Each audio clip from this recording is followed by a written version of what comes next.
Social మీడియాలోనే కాకుండా TV ఛానల్స్‌లలో లేదా ఇతర ప్లాట్‌ఫామ్స్‌లలో చిన్న పిల్లల్ని చాలా అసభ్యంగా చూపిస్తున్న ధోరణి ఎప్పటినుంచో ఉంది. దీన్ని అరికట్టాల్సినటువంటి బాధ్యత ప్రభుత్వాలకి ఉంది. కానీ దానికి రిలేటెడ్‌గా కఠినమైనటువంటి చట్టాలు లేకుండా పోయాయి. తాజాగా సోషల్ మీడియా సంస్థలకు కేంద్రం ఒక తాకీదు ఇచ్చింది.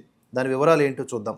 అశ్లీలత, అసభ్యత, లైంగిక విచ్చలవిడితనం, పసిపిల్లలతో లైంగిక కార్యక్రమాలు వంటి చట్టసమ్మతం కాని అంశాల ప్రచురణ, ప్రసారాలను ఆన్లైన్ సంస్థలు, సోషల్ మీడియా వేదికలు నియంత్రించకుంటే చట్టపరంగా చర్యలు తప్పవు అని కేంద్ర ప్రభుత్వం హెచ్చరించడం జరిగింది. ఈ మేరకు కేంద్ర ఎలక్ట్రానిక్స్, ఐటీ మంత్రిత్వ శాఖ ఒక తాకీదు, ఒక నోటిఫికేషన్ లాగా జారీ చేసింది. ఈ ఆదేశాలను ఆయా సంస్థలు వెంటనే అమలు చేయాలని ఆ శాఖ స్పష్టం చేసింది. సోషల్ మీడియా సంస్థలతో సహా ఆన్లైన్ మధ్యవర్తిత్వ సంస్థలన్నీ, థర్డ్ పార్టీలు తమ వేదికలపై అప్లోడ్ చేసిన, ప్రచురించిన, ప్రసారం చేసిన అంశాలకు సంబంధించినటువంటి శిక్షార్హత నుంచి మినహాయింపు పొందాలంటే ఐటీ చట్టంలోని సెక్షన్ 79కి లోబడి పనిచేయాలి అని చెప్పి ఐటీ శాఖ డిక్లేర్ చేసింది. అశ్లీల, అనుచిత, అసభ్యకర కంటెంట్పై సోషల్ మీడియా వేదికలు చర్యలు తీసుకోవడంలో విఫలమవుతున్న నేపథ్యంలో తాజా ఆదేశాలు జారీ చేయడం జరిగింది. మీరు యూట్యూబ్ ఛానల్స్లలో కొన్ని వీడియోలను చూడొచ్చు. ప్రాంకుల పేరుతో లేదా ఏవో కొన్ని సోషల్ ఎక్స్పెరిమెంట్ల పేరుతో చిన్న చిన్న పిల్లలతో వల్గారిటీతో కూడుకున్నటువంటి డైలాగుల్ని పలికించటం లేదా లైంగికమైనటువంటి సీన్లను చూపించటం చేస్తూ ఉన్నారు. దీన్ని ఎవరూ కూడా అడ్డుకోలేకపోతున్నారు. మిలియన్స్ ఆఫ్ వ్యూస్ పొందుతూ ఉన్నారు. ఇప్పుడు మొబైల్ అనేది ప్రతి ఒక్కరి చేతికి వచ్చేసింది, చిన్నపిల్లల చేతికి కూడా.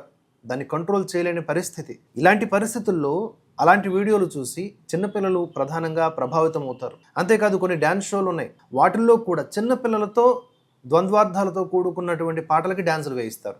అసభ్యకరంగా ఉంటాయి. ఆ పాటల అర్థాలు వారికి ఏమీ తెలియవు, కేవలం వాళ్ళు డ్యాన్స్ చేసి పడేస్తారు అంతే. కానీ అది ఎంతటి దరిద్రమైనటువంటి భావజాలం చెప్పండి.